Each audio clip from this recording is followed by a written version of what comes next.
Hello दोस्तों, कैसे हो? आई होप आप सभी लोग बहुत अच्छे होंगे और दोस्तों एकदम सही जगह पाए हो, क्योंकि दोस्तों मैं आपको कराने वाला हूं डीएसएसबी का वो पेपर जो इसी मंथ हुआ है। कहने का मतलब यह है कि मार्च महीने में जो एग्जाम हुआ है उस एग्जाम को दोस्तों मैं आपको कराने वाला हूं। और दोस्तों उस एग्जाम का क्या कराऊंगा, तो जीके वाला सेक्शन दोस्तों आज मैं आपको कराने वाला हूं।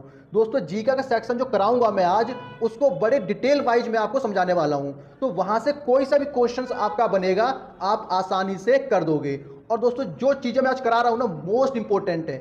इनमें से 100% दोस्तों 3-4 क्वेश्चंस आपके एग्जाम में भी देखने को मिलेंगे एग्जैक्ट। अब मैं एग्जैक्ट क्यों बोल रहा हूं, क्योंकि दोस्तों जो ऑप्शंस होते हैं ना, वहां से क्वेश्चंस बनते हैं। कहां से बनते हैं? ऑप्शन से क्वेश्चंस बनते हैं। दोस्तों मैं आपको डीएसएसबी के पीवाईक्यू कब से करा रहा हूं? 2024 से करा रहा हूं, है ना। तो आप लोगों को भरोसा तो मेरे पे है ना। जो स्टूडेंट मुझे नहीं जानते हैं उनको मैं बता देता हूं कि मेरा नाम है सौरभ, और दोस्तों मैं आपको कराता हूं डीएसएसबी के प्रीवियस ईयर पेपर और करंट ईयर पेपर। तो दोस्तों अगर आपको मुझ पर भरोसा है और जो मैं पढ़ाऊंगा वो चीजें आपको अच्छी लगे, तो आप लोग क्या करोगे, इस चैनल को सब्सक्राइब करना नहीं भूलोगे। ठीक है, चलिए स्टार्ट करते हैं, ज्यादा टाइम वेस्ट नहीं करेंगे। ठीक है, तो दोस्तों ये रहा क्वेश्चन नंबर फर्स्ट हमारी आज की क्लास का। ठीक है, तो दोस्तों ये रहा question number first. Question number first में लिखा है, संविधान का कौन सा अनुच्छेद सर्वोच्च न्यायालय को एक उच्च न्यायालय से दूसरे उच्च न्यायालय में मामलों को स्थानांतरित करने का अधिकार देता है। मतलब कि दोस्तों ये कह रहा है कि वो कौन सा अनुच्छेद है जिसके द्वारा सर्वोच्च न्यायालय मतलब कि सुप्रीम कोर्ट के पास पावर है कि कोई मामला हाई कोर्ट में चल रहा है तो इस मामले को दूसरे हाई कोर्ट में ट्रांसफर कर सकते हैं। मतलब कि सुप्रीम कोर्ट के पास पावर है कि अगर कोई मामला इस हाई कोर्ट में चल रहा है तो यहाँ का मामला यहाँ पर ट्रांसफर कर सकता है। ये पावर किसके पास है? सुप्रीम कोर्ट के पास है। तो ये जो पावर है सुप्रीम कोर्ट के पास, ये पावर किस आर्टिकल के द्वारा सुप्रीम कोर्ट के पास है? तो दोस्तों ये पावर है आर्टिकल 139 ए के द्वारा। मतलब कि आर्टिकल आर्टिकल 139 ए के द्वारा सुप्रीम कोर्ट के पास पावर है ये, कि कोई मामला इस हाई कोर्ट में चल रहा है तो इस मामले को यहां पर ट्रांसफर कर सकते हैं या फिर अपने पास भी इस मामले को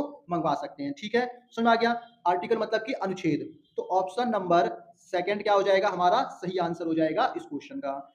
अब दोस्तों ऑप्शन नंबर फर्स्ट में देखोगे तो यहाँ पे लिखा है अनुच्छेद 131। इसका क्या मतलब है? इसका मतलब ये है कि अगर सेंट्रल गवर्नमेंट और स्टेट गवर्नमेंट के बीच में कोई विवाद है किसी भी चीज को लेकर के, तो इस विवाद की सुनवाई कहाँ हो सकती है? सुप्रीम कोर्ट में हो सकती है। ये डायरेक्ट हम सुप्रीम कोर्ट में अपील कर सकते हैं। जैसे मान लो मोदी जी और केजरीवाल के बीच में नहीं बन रही है तो केजरीवाल डायरेक्ट कहाँ जा सकते हैं? सुप्रीम कोर्ट में जा सकते हैं। क्लियर है? अनुच्छेद 131 के अकॉर्डिंग। अब दोस्तों देखोगे थर्ड ऑप्शन में तो यहाँ पे लिखा है अनुच्छेद 226। इसका क्या मतलब है? इसका मतलब ये है कि जो हाई कोर्ट है ना, हाई कोर्ट क्या करेगा? फंडामेंटल राइट्स को प्रोटेक्ट करेगा। क्या करेगा? फंडामेंटल राइट जो हमारे मौलिक अधिकार हैं उनको प्रोटेक्शन देगा। कौन देगा? अनुच्छेद 226। क्लियर है? अच्छा, अब दोस्तों लास्ट ऑप्शन में लिखा है अनुच्छेद 142। इसके अंदर क्या है? इसके अंदर दोस्तों कंप्लीट जस्टिस देने की बात की गई है। मतलब कि किसी भी व्यक्ति को कंप्लीट जस्टिस मिलेगा, पूर्ण तरीके से न्याय मिलेगा। ये बात कहां लिखी है? अनुच्छेद 142 के अंदर लिखी हुई है। तो दोस्तों मैं चारों के चारों आर्टिकल आपको अच्छे से समझा दिए हैं और इसका जो आंसर बना था वो क्या बना था? ऑप्शन नंबर सेकंड इसका करेक्ट आंसर था। आई होप आपको समझ में आ रहा होगा। अगर दोस्तों आपको बेहतरीन तरीके से समझ में आ रहा है तो आप लोग क्या करोगे? इस वीडियो को लाइक जरूर करोगे और चैनल को सब्सक्राइब करना नहीं भूलोगे। ठीक है, चलिए अगर अच्छा लगे तो। अच्छा नहीं लग रहा है कोई बात नहीं, फिर भी देख लो। लाइक मत करना, सब्सक्राइब भी मत करना, पर देख लो क्योंकि काम की चीज है। इसी ईयर का ये पेपर है। ठीक है, चलिए अगला क्वेश्चन देखते हैं क्या लिखा है इसमें। इसमें लिखा है कौन सा अनुच्छेद धन विधेयक को परिभाषित करता है? मतलब कि दोस्तों ये कह रहा है कि इन चार आर्टिकल में से वो कौन सा आर्टिकल है जो धन विधेयक को परिभाषित करता है? धन विधेयक। अब दोस्तों धन विधेयक होता क्या है? तो दोस्तों धन विधेयक का मतलब होता है कि एक ऐसा बिल जो पैसों से जुड़ा हो। किससे जुड़ा हो? पैसों से जुड़ा होता है, उसे बोलते हैं धन विधेयक। समझ आ गया? धन विधेयक का मतलब होता है कि ऐसा बिल जो पैसों से जुड़ा होता है और जो सिर्फ और सिर्फ लोकसभा में ही पेश किया जाता है। कहां पर? लोकसभा के अंदर ही सिर्फ और सिर्फ पेश किया जाता है। समझ आ गया? अच्छा, अब आगे पढ़ लेते हैं। आगे लिखा है और कराधान संचित निधि और सार्वजनिक व्यय जैसे मामलों को सूचीबद्ध करता है जो विशेष रूप से लोकसभा के विधायी अधिकार से संबंधित है। अब दोस्तों जो फालतू की रामायण लिखी ना यहाँ से लेकर यहाँ तक, ये तुम्हारे किसी काम की नहीं है। आपसे सिर्फ पूछा गया है कौन सा वो अनुच्छेद है जो धन विधेयक को परिभाषित करता है। तो दोस्तों उस अनुच्छेद का नाम है अनुच्छेद 110 क्या नाम है? अनुच्छेद 110 मतलब कि आर्टिकल 110। आर्टिकल 110 बताता है धन विधेयक की क्या परिभाषा है। ऑप्शन नंबर सेकंड क्या हो जाएगा? सही आंसर हो जाएगा इस क्वेश्चन का। क्लियर है? अच्छा, अब दोस्तों बाकी के ऑप्शन देख लेते हैं। ऑप्शन नंबर फर्स्ट में लिखा है अनुच्छेद 109। इसका क्या मतलब है? इसका मतलब ये है कि भैया जो बिल बनाया गया है ना धन विधेयक के लिए, वो लोकसभा में पास किया जाएगा। ये बात क्लियर है? लेकिन राज्यसभा भी अपना विचार व्यक्त कर सकती है विद इन 14 डेज। याद रखना, 14 दिन के अंदर राज्यसभा भी अपना विचार व्यक्त कर सकती है अनुच्छेद 109 के अकॉर्डिंग। लेकिन फाइनल जो फैसला रहेगा वो रहेगा सिर्फ और सिर्फ लोकसभा का। किसका रहेगा? लोकसभा का अंतिम फैसला रहेगा। राज्यसभा अपने विचार दे सकती है, लेकिन अंतिम निर्णय जो रहेगा वो लोकसभा का ही रहने वाला है। ठीक है, अब एग्जाम में पूछ सकता है कि अनुच्छेद 109 के द्वारा राज्यसभा क्या करती है? तो राज्यसभा क्या करती है? अपने विचार व्यक्त करती है। अच्छा, कितने दिन के अंदर कर सकती है? 14 डेज। याद रखोगे 14 दिन के अंदर अंदर जैसे कोई बिल आया तो राज्यसभा क्या करेगी? 14 दिन के अंदर अपना विचार व्यक्त कर सकती है। ठीक है, चलिए, अब ऑप्शन नंबर थर्ड में लिखा है अनुच्छेद 112। अब ये क्या कहता है? ये कहता है कि जो एनुअल बजट आएगा ना, एनुअल बजट जो आएगा वो कहां पर पेश किया जाएगा? पार्लियामेंट ऑफ इंडिया में पेश किया जाएगा। पार्लियामेंट ऑफ इंडिया के अंदर क्या किया जाएगा? पेश किया जाएगा एनुअल बजट। अब एग्जाम में पूछ सकता है, फिर से यहां से क्वेश्चन बन सकता है कि एनुअल बजट किस अनुच्छेद के द्वारा पार्लियामेंट में पेश किया जाता है? तो आपका आंसर बनेगा अनुच्छेद 112। क्लियर है? चलिए, लास्ट ऑप्शन में लिखा है आर्टिकल 114। ये क्या कहता है? ये कहता है कि सरकार कॉन्सोलिडेटेड फंड से पैसा खर्च कर सकती है। कॉन्सोलिडेटेड फंड का मतलब होता है, मैं लिख देता हूं एक सेकेंड, कॉन्सोलिडेटेड फंड में से सरकार पैसा खर्च कर सकती है और करती भी है। अब ये होता क्या है? ये दोस्तों सरकार का खाता होता है, अकाउंट होता है, तो इसी में से पैसा खर्च करेगी। और वो किस आर्टिकल के द्वारा पैसा खर्च करेगी? तो अनुच्छेद 114 के द्वारा खर्च करेगी। क्लियर है? ये कोई दिक्कत? चलिए, तो इसका जो आंसर बना था हमारा क्या था? वो ऑप्शन नंबर सेकंड इसका करेक्ट आंसर था। ठीक है, चलिए अगला क्वेश्चन देखते हैं। अगर दोस्तों समझ में आ रहा है तो लाइक और सब्सक्राइब रुकना नहीं चाहिए, ठीक है ना, क्योंकि आपके लिए मोस्ट इंपोर्टेंट चीज है ये। चलिए अगला क्वेश्चन देखो क्या लिखा है। भारतीय संविधान का कौन सा अनुच्छेद भारतीय नागरिकों को जीवन और व्यक्तिगत स्वतंत्रता के अधिकार की गारंटी देता है? अब दोस्तों यहां पर एक चीज देखोगे, हमने 3 क्वेश्चन कर लिए। कितने क्वेश्चन? 3 क्वेश्चन कर लिए इंडियन कॉन्स्टिट्यूशन के। तो दोस्तों इंडियन कॉन्स्टिट्यूशन मतलब कि भारतीय संविधान मोस्ट इंपोर्टेंट है। ये आप लोग पढ़ करके जाओगे ही जाओगे। अगर आपको एग्जाम क्रैक करना है तो इंडियन कॉन्स्टिट्यूशन के जितने भी इंपोर्टेंट क्वेश्चंस बनते हैं सारे के सारे आप पढ़कर जाओगे, अगर आपका एग्जाम आने वाला है तो। इन्हें भूल करके भी छोड़ करके नहीं जाना है। ठीक है, चलिए फिलहाल इसकी बात कर लेते हैं। तो दोस्तों इसमें लिखा है कि वो कौन सा आर्टिकल है, वो कौन सा अनुच्छेद है जिसके द्वारा भारतीय नागरिकों को जीवन और व्यक्तिगत स्वतंत्रता के अधिकार की गारंटी दी जाती है। तो दोस्तों उस आर्टिकल का नाम है, उस अनुच्छेद का नाम है अनुच्छेद 21। क्या नाम है? अनुच्छेद 21 के द्वारा व्यक्तिगत स्वतंत्रता के अधिकार गारंटी दी जाती है। मतलब कि ऑप्शन नंबर 4 क्या हो जाएगा? सही आंसर हो जाएगा। अच्छा, अब दोस्तों ऑप्शन नंबर फर्स्ट में देखोगे तो लिखा है आर्टिकल 14 मतलब कि अनुच्छेद 14। इसका क्या मतलब है? इसका मतलब ये है कि ऑल आर इक्वल, मतलब कि सभी लोग क्या हैं? बराबर हैं। ये कौन कहता है? ये कहता है आर्टिकल 14 कहता है कि कानून की नजरों में, लॉ की नजरों में सब क्या है? बराबर हैं। All are equal, all are equal, सब बराबर हैं। ठीक है, अच्छा, इसे बोलते हैं समानता का अधिकार। क्या बोलते हैं? समानता का अधिकार बोलते हैं। सेकेंड ऑप्शन में लिखा है अनुच्छेद 32। इसका क्या मतलब है? इसका मतलब ये है कि अगर फंडामेंटल राइट्स मतलब कि मौलिक अधिकार टूटते हैं तो वो व्यक्ति सीधा सुप्रीम कोर्ट में अपील कर सकता है। अगर किसी व्यक्ति का फंडामेंटल राइट्स का हनन होता है तो सुप्रीम कोर्ट के अंदर वो अपना जा सकता है। ठीक है, चलिए अब दोस्तों आर्टिकल 19 में क्या है? तो दोस्तों इसके अंदर 6 मौलिक अधिकार हैं। कितने हैं? 6 फंडामेंटल राइट्स इसके अंदर आते हैं। कौन कौन से हैं? जिसको पता है वो कमेंट बॉक्स में लिखेगा, और जिसको नहीं पता है उसको मैं बता देता हूँ। पहला क्या है? फर्स्ट क्या है? मैं लिख भी देता हूँ यहाँ पे। पहला स्पीच ऑफ एक्सप्रेशन मतलब कि बोलने का अधिकार। स्पीच ऑफ एक्सप्रेशन, बोलने का अधिकार। दूसरा क्या है? असेंबली। असेंबली मतलब कि शांतिपूर्ण तरीके से एकत्र होने की आजादी। ठीक है। थर्ड क्या है? एसोसिएशन। अब इसका क्या मतलब है? इसका मतलब है कि संगठन या फिर संस्था बनाने की आजादी, आप संगठन बना सकते हो। फोर्थ क्या है? फोर्थ क्या है, मूवमेंट, मतलब कि आप आंदोलन भी कर सकते हो, लेकिन आंदोलन जो कर रहे हो शांतिपूर्ण तरीके से होना चाहिए, किसी दूसरे व्यक्ति का हनन नहीं होना चाहिए, ठीक है। चलिए, पांचवा क्या है, पांचवा है रेजिडेंस, रेजिडेंस। अब दोस्तों रेजिडेंस का क्या मतलब है, इसका मतलब है कि आप भारत के अंदर कहीं पर भी रह सकते हो, आपको ये आजादी है। लास्ट है प्रोफेशन, क्या है, प्रोफेशन, प्रोफेशन मतलब कि आपको काम करने की भी क्या है, आजादी, आपको कोई नहीं रोक सकता, ठीक है। ये 6 मौलिक अधिकार किसके अंदर आते हैं, आर्टिकल 19 मतलब कि 19 के अंदर आते हैं। आप लोग इसका स्क्रीनशॉट ले सकते हो, ठीक है। चलिए, अब दोस्तों इसका जो आंसर बना था वो क्या था, ऑप्शन नंबर 4 था, मतलब कि अनुच्छेद 21 था। क्लियर है। चलिए, अब चलते हैं अपने अगले क्वेश्चन पर। इसमें क्या कहता है, ये क्या कहता है, इसमें लिखा है भारत में निम्नलिखित में से कौन से जातीय आंदोलन थे। मतलब कि दोस्तों ये कह रहा है कि इन 4 में से कौन सा जातीय आंदोलन था, ठीक है। तो दोस्तों फर्स्ट में लिखा है यंग बंगाल आंदोलन। अब दोस्तों इस आंदोलन में क्या था, तो दोस्तों सबसे पहले आपको ये पता होना चाहिए कि ये आंदोलन शुरू किसने किया था। दोस्तों ये शुरू किया था हेनरी विवियन डेरोजियो ने। किसने किया था, हेनरी, नाम लिख देता हूं मैं, आप लोग स्क्रीनशॉट ले लेना इसका, ठीक है। Henry, Henry Vivian, Vivian, Vivian, यही विवियन, विवियन डेरोजियो, डेरोजियो, इन भाई साहब ने ये आंदोलन शुरू किया था। अच्छा, ये आंदोलन था किसके लिए, तो दोस्तों ये था स्वतंत्रता के लिए, मतलब कि विचार की स्वतंत्रता, आप अपनी बात को कहीं पे प्रकट कर सकते हो, इसलिए आंदोलन किया गया था, ठीक है। मतलब कि पहले बात विवाद करने का या फिर तर्क देने का कोई भी चीज नहीं थी, है ना, दिक्कत हुआ करती थी, तो इसके चलते हुए आंदोलन किया गया था। और किसने किया था, हेनरी विवियन डेरोजियो ने, डेरोजियो ने किया था, ठीक है। अब दोस्तों सेकंड में लिखा है आत्मसम्मान आंदोलन।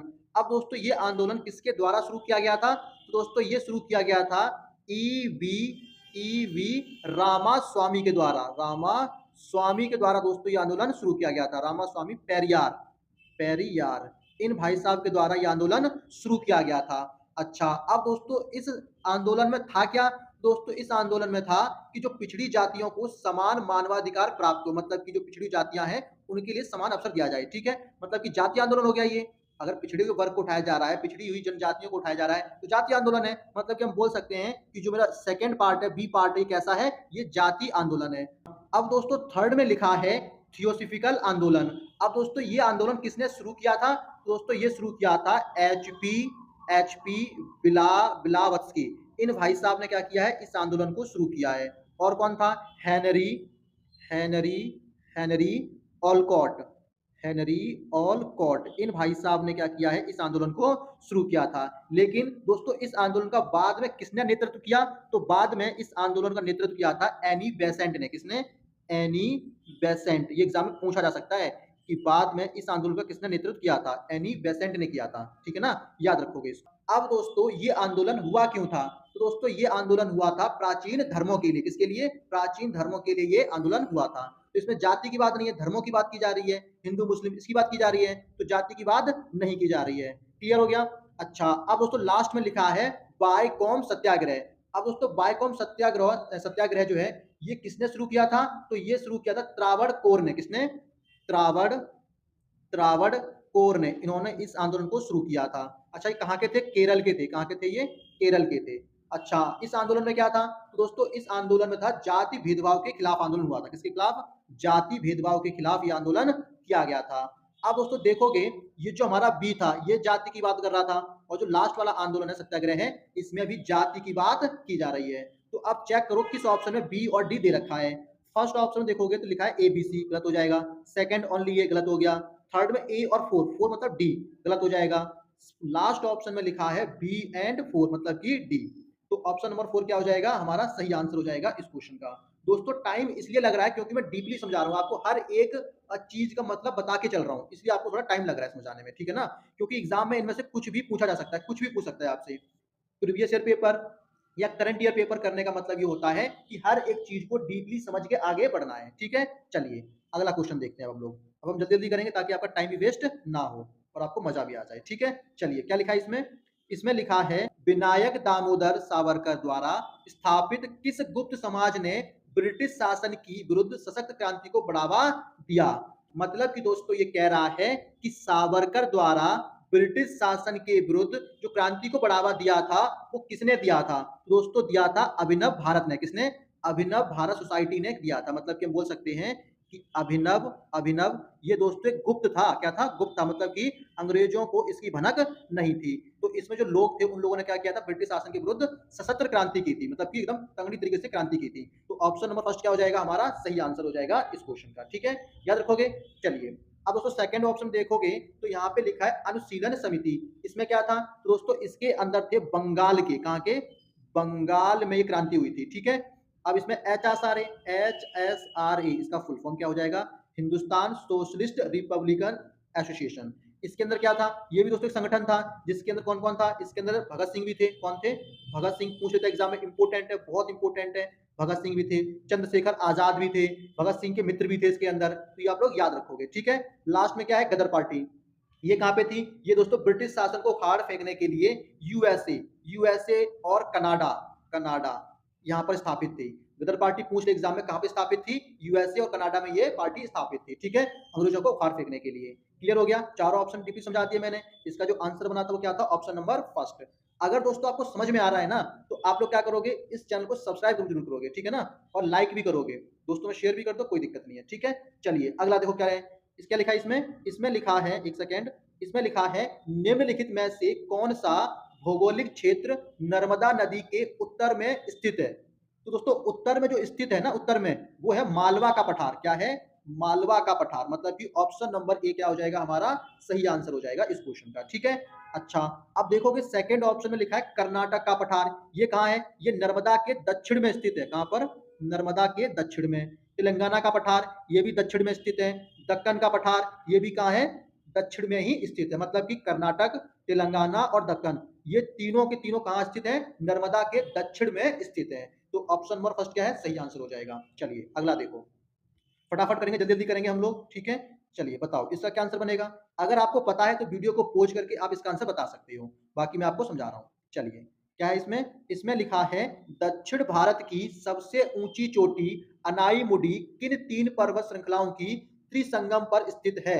अब दोस्तों आपको बताना है सबसे ऊंची चोटी अनाईमुडी किन तीन पर्वत श्रृंखलाओं की त्रिसंगम पर स्थित है? त्रिसंगम, ठीक है ना, यहाँ पे तीन चीजें होती है, उसे बोलते हैं त्रिसंगम। ठीक है, तो दोस्तों इसका जो आंसर बनेगा ना, वो बनेगा लास्ट ऑप्शन। क्या लिखा है? अन्नामलई श्रेणी इलायची पहाड़ियां पलानी पहाड़ियां। अच्छा अब दोस्तों यहाँ पे जो देखोगे तो यहाँ पे लिखा है अनाई मुडी। इसका क्या मतलब होता है? कभी कभी एग्जाम में पूछ लेता है कि अनाई मुडी का क्या मतलब होता है। दोस्तों इसका मतलब होता है तमिल में हाथी का माथा। क्या मतलब होता है? हाथी का माथा, तमिल में इसका मतलब होता है। याद रखना, इंपोर्टेंट है इसलिए बता रहा हूँ आपको मैं। ठीक है ना, क्लियर है ना, याद रखोगे ना इसको। तो ऑप्शन नंबर 4 क्या हो जाएगा? सही आंसर हो जाएगा इस क्वेश्चन का। ठीक है, चलिए अगला देखते हैं फटाक से, जल्दी करेंगे हम लोग। ठीक है, टाइम पास नहीं करना है, टाइम वेस्ट नहीं करना है। जो ज्यादा समझाने योग्य क्वेश्चन है मैं समझाऊंगा, जो ऊपर से निकालना है उसे ऊपर से निकाल देंगे। ठीक है, चलिए इसका बताओ क्या आंसर बनेगा।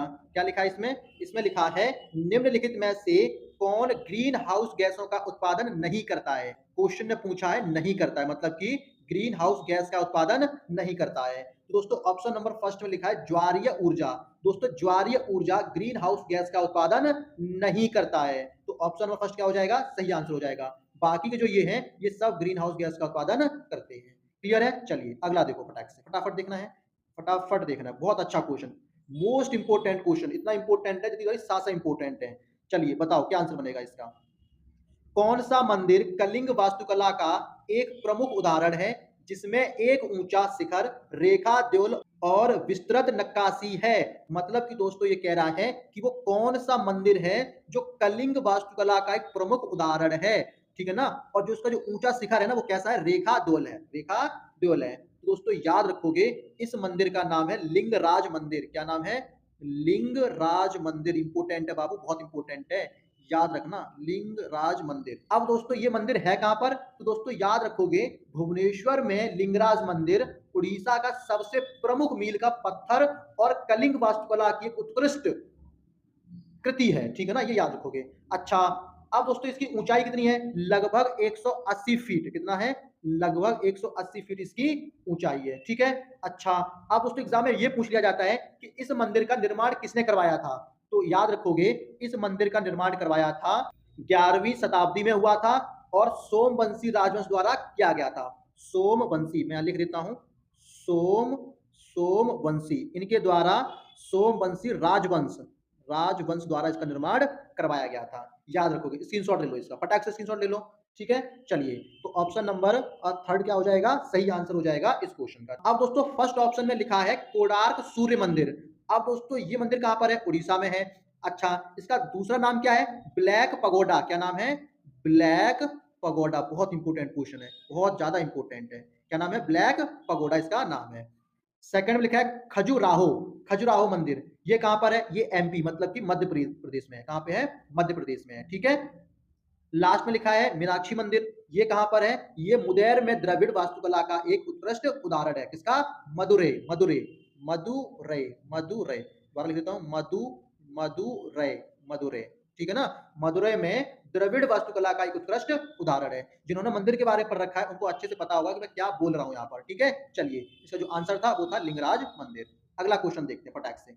चलिए बताओ इसका आंसर क्या बनेगा। क्या लिखा है, इसमें लिखा है भारत की जनगणना 2011 के अनुसार साक्षरता दर दी गई है, सही विकल्प चुने। महिलाएं 65.46%, पुरुष 82.14%, केरल 94%। इसके ऑप्शन कहाँ है, ऑप्शन गिवन नहीं है क्वेश्चन में। और दोस्तों ये जो सामने सामने दे रखा है ना, ये आंसर ही है एक तरीके से। महिलाएं 65.46 गलत, सही है। ये जो महिलाएं ना, ये महिलाएं, इनकी जो साक्षरता दर है वो 65.46% है, मतलब कि सही है। पहला भी सही है, ये भी सही है, ये भी सही है, सारा सही मिलाना पहले से ही। स्क्रीनशॉट ले लेना आप लोग, ठीक है ना, इंपोर्टेंट है ये भी। चलिए इसका बताओ, बताओ क्या है इस क्वेश्चन में। इसमें लिखा है 2025 FIH महिला जूनियर विश्व कप में भारत ने अपने शुरुआती मैच में किस टीम को 13-0 के स्कोर से हराया, 13-0 के स्कोर से हराया। अब बाबू आप लोग मुझे बताओगे, क्या बताओगे, FIH की फुल फॉर्म कमेंट बॉक्स में लिखोगे कि बाबू FIH की क्या फुल फॉर्म होती है। ठीक है, अच्छा अब हम बात करते हैं किसे हराया। तो दोस्तों इसे हराया था नामीबिया, नामीबिया, क्या नाम है, ना ना नामीबिया, बिया, इसको हराया था 13-0 से। ऑप्शन नंबर सेकंड क्या हो जाएगा, सही आंसर हो जाएगा बाबू, सही आंसर हो जाएगा। ठीक है, अच्छा एक क्वेश्चन और, एक क्वेश्चन और बताओगे। जो FIH महिला जूनियर विश्व कप है, इसमें कितनी उम्र के लोग होते हैं इसके अंदर। ये हॉकी खिलाड़ियों की टीम है, याद रखना, ये क्या है, हॉकी की टीम है। ठीक है, तो 21 वर्ष, 21 वर्ष से कम उम्र के फील्ड हॉकी खिलाड़ियों के प्रमुख अंतरराष्ट्रीय टूर्नामेंट है, मतलब कि 21 वर्ष से कम के लोग हैं। ठीक है ना, 21 वर्ष से कम के लोग लिए जाते हैं इसके अंदर। ठीक है, याद रखोगे ये भी। चलिए अगला देखो, अगला देखो, क्रिकेट की बात नहीं की जा रही है, क्रिकेट की नॉलेज सबको होती है ना, इसलिए दोस्तों हॉकी के क्वेश्चन पूछे गए यहाँ से। चलिए बताओ इसका आंसर बताओ। 15वीं हॉकी इंडिया सीनियर महिला राष्ट्रीय चैंपियनशिप 2025 में डिफेंडिंग चैंपियन कौन था, डिफेंडिंग चैंपियन कौन था 2025 में, बताओ बाबू कौन था, बाबू कौन था, बाबू बताओ, बाबू जल्दी बताओ। बाबू ने बता दिया कौन था, हॉकी झारखंड, मतलब कि ऑप्शन नंबर 4 हो जाएगा। डायरेक्ट क्वेश्चन है, करंट अफेयर क्वेश्चन है, तो इसमें ऑप्शन समझाने वाली बात नहीं है। ठीक है, चलिए अगला क्वेश्चन। बाबू अगला क्वेश्चन कहाँ है, ये रहा, ये रहा, जल्दी, टाइम नहीं है, बिल्कुल टाइम नहीं है, बिल्कुल टाइम नहीं है। ये रहा अगला क्वेश्चन, बताओ, बहुत ही इंपोर्टेंट क्वेश्चन। क्या लिखा, जनवरी 2026 में भारतीय लेखिका दीपा अनापरा का कौन सा पदार्पण उपन्यास जारी किया गया था। तो बाबू उसका नाम है द लास्ट का अर्थ। क्या नाम है, द लास्ट का अर्थ। तो ऑप्शन नंबर फर्स्ट क्या हो जाएगा, सही आंसर हो जाएगा। अब दोस्तों आप लोग मुझे कमेंट बॉक्स में बताओगे एक क्वेश्चन मेरी तरफ से कि दीपा अनपरा का पहला उपन्यास क्या था, पहला क्या था, पहला, ये आप लोग कमेंट बॉक्स में बताओगे। ठीक है ना, और मैं बता दूं पहला इनमें लिखा है, पहला जो इन्होंने पहला कांड किया है ना, वो इसके अंदर ऑप्शन में पहले से ही दे रखा है, ये मैंने आपको हिंट दे दिया। चलिए अगला क्वेश्चन, नेक्स्ट क्वेश्चन, ये भी आसान सा क्वेश्चन है, बहुत ही आसान क्वेश्चन है। जिसने पढ़ा होगा उसको पता होगा, जिसने नहीं पढ़ा है कोई बात नहीं, आज पढ़ लेगा। क्या लिखा, ऑपरेशन अटलंटा मुख्यतः किन क्षेत्रों में संचालित होता है। तो दोस्तों ये होता है पश्चिमी हिंद महासागर और लाल सागर। तो ऑप्शन नंबर सेकंड, थर्ड क्या हो जाएगा, सही आंसर हो जाएगा, पश्चिमी हिंद महासागर और लाल सागर। अब दोस्तों एग्जाम में पूछ लिया जाए कि ये जो कांड है कब शुरू किया गया था, तो 2008 में ये शुरू किया गया था। ठीक है ना, ये ऑपरेशन 2008 में शुरू किया गया था। किसने किया था, तो याद रखोगे यूरोपीय संघ नौसेना बल द्वारा शुरू किया गया था। यूरोपीय संघ नौसेना, लिख दूं क्या, मैं लिख देता हूं, लिख देता हूं, यूरोपीय, यूरोपीय, यूरोपीय संघ, स्क्रीनशॉट ले लेना आप लोग, नौसेना, नौसेना, इनके द्वारा शुरू किया गया था 2008 में। कब, 2008 में शुरू किया गया था। ठीक है, चलिए ऑप्शन नंबर थर्ड क्या है, सही आंसर है। अगला क्वेश्चन देखते हैं। चलिए बताओ, बताओ क्या आंसर बनेगा इसका, फटाक से बताओ, कौन बताएगा आप में से। क्या लिखा? निम्नलिखित में से एक सेकंड, ये कहाँ भाग रहा है? हाँ, निम्नलिखित में से किस खिलाड़ी को 2025 में अखिल भारतीय फुटबॉल महासंघ एआईएफएफ पुरस्कारों में men's player of the year चुना गया था? बताओ 2025 में। दोस्तों उन भाई साहब का नाम है सुभाशीष बोस। क्या नाम है? सुभाशीष बोस को men's player of the year चुना गया था। ठीक है, तो ऑप्शन नंबर 4 क्या हो जाएगा? सही आंसर हो जाएगा। बहुत सारे जो आंसर बच्चे लगा करके आए हैं ना, वो सुनील छेत्री लगा करके आए हैं। ये इन्होंने बहुत नाम सुना है, लेकिन ये नाम उन्होंने नहीं सुना था। तो अब सुन लो, सुभाशीष बोस को मिला था ये मैन ऑफ द ईयर। ठीक है ना, men's player of the year का अवार्ड मिल गया इनको। ठीक है ना, सुभाशीष बोस को। तो दोस्तों आज की क्लास में यहीं पे वाइंड अप करता हूं। आई होप आपको ये सारे के सारे क्वेश्चन समझ में आए होंगे। अगर दोस्तों आपको क्वेश्चन समझ में आए हैं तो आप लोग क्या करोगे? आप लोग दोस्तों इस चैनल को सब्सक्राइब करना नहीं भूलोगे, क्योंकि दोस्तों सब्सक्राइब करोगे तभी तो आपको नई नई चीजें आपको मिलेंगी। ठीक है, टाटा बाय बाय, मिलते हैं दोस्तों नेक्स्ट क्लास में।